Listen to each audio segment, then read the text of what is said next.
my eyeball process animatronic part 3. I made some modifications and changes to the process. Here you see I'm using the brass tubing.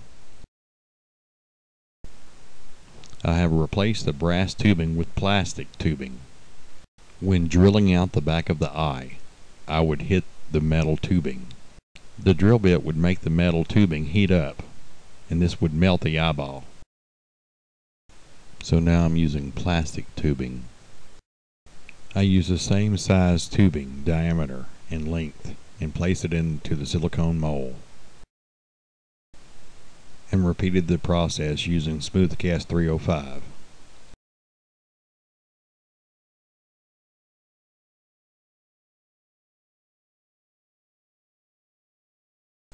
My goal in this video was to use only Smooth-On products for the process of the eyeballs. In the part 1 video I used dental acrylic for the brass balls support table. So I casted the support tables with Smoothcast 305, which worked really well.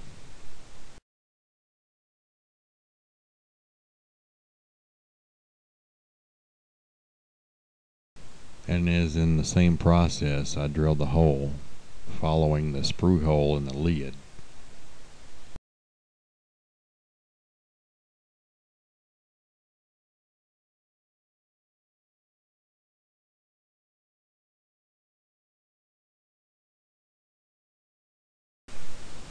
I put some Vaseline on this acrylic ball, poured in some Smoothcast 305 in the socket, and placed the ball over it. This would make a socket so the brass ball would fit right. I allowed it to set up for a few minutes and then I just removed the ball. It's the same process, but instead of dental acrylic I'm using Smoothcast 305. It's lighter, works better, no porosity as dental acrylic gives you. Another reason why I'm doing this molding process again is I needed another set of molds.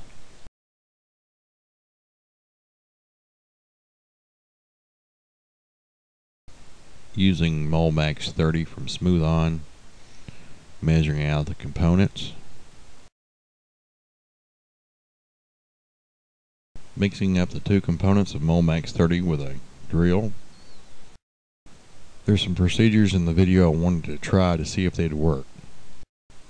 After mixing the Moldmax 30, I placed it in a dental pressure pot. I just wanted to see if I could get rid of some of the air bubbles. Did it work? No, it didn't work.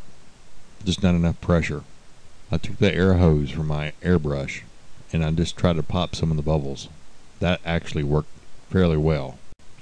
In the near future I'm planning on purchasing a paint pressure tank. PSI is supposed to be 80 pounds. After pouring these molds up in Moldmax 30, I allowed them to set up for 16 hours. And once again, I didn't do any really fancy painting of the irises. Just mainly airbrush the iris color. You can create effects by, after each paint, you can actually do a clear coat and do a layer effect to give the paint job more depth. And now laying silk yarn for vein effects. Mixing up some oil paint with oil medium, kind of thinning out some of the red.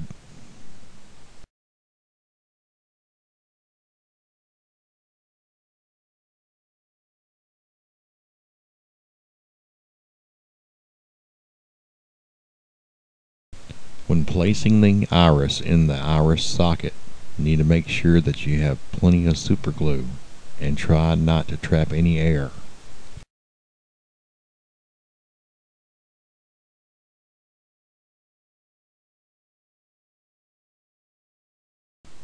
And I also glue the top of the iris with super glue. This will seal the seam.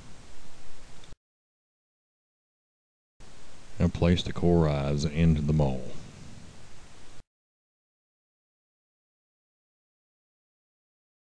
Now mixing Crystal Clear from Smooth-On. Mix ratio 1:1. I turn the eyes upward This way the flatness will not trap any air bubbles. After mixing the crystal clear, I placed it into the dental pressure pot. I applied 25 pounds of pressure, and this did remove the bubbles. It was clear like water.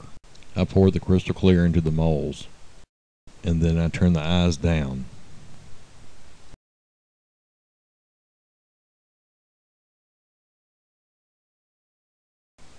I placed the 2 eye molds into the pressure pot and applied 25 pounds of pressure. I allowed them to cure overnight. I was able to make these eyes with Smooth-On products, Smoothcast 305, MoldMax 30, and Crystal Clear. Using a sanding disc in my dental lathe, I sand the bottom of each eye.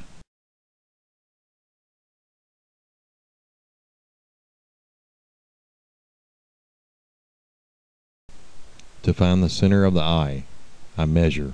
This needs to be perfect.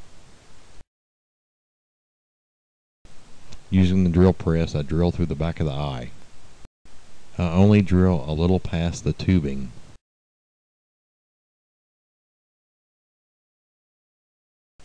Now this drilling process worked. There was no melting of the socket where the tube was.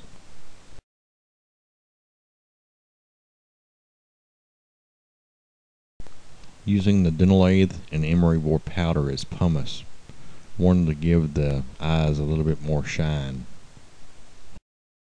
And using polishing compound for even more shine. I grind off the remainder of the tubing with an arbor band.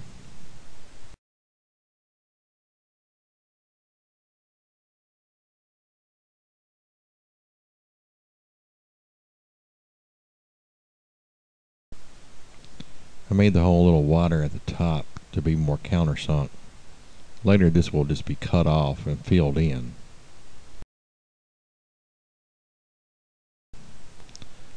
I cut some key stock, 2 pieces, drilled a hole at the very top of each. I ground off the sharp corners with the dental lathe. Now with a piece of foam board, now I'm going to measure the support table for everything, servos and the eyes. I designed the support table onto the foam board. I cut the design out and surround it with clean clay. I removed the foam board, leaving the clay.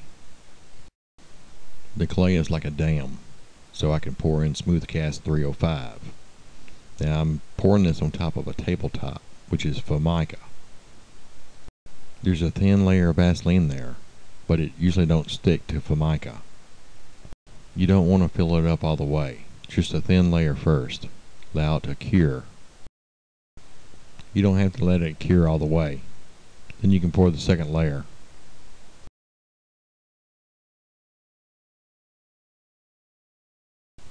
After curing, you can remove the clay.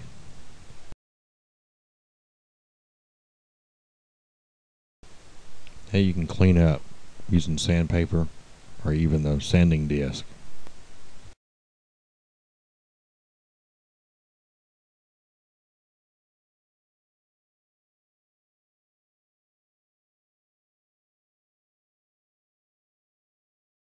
Cleaning up is basically just squaring things up.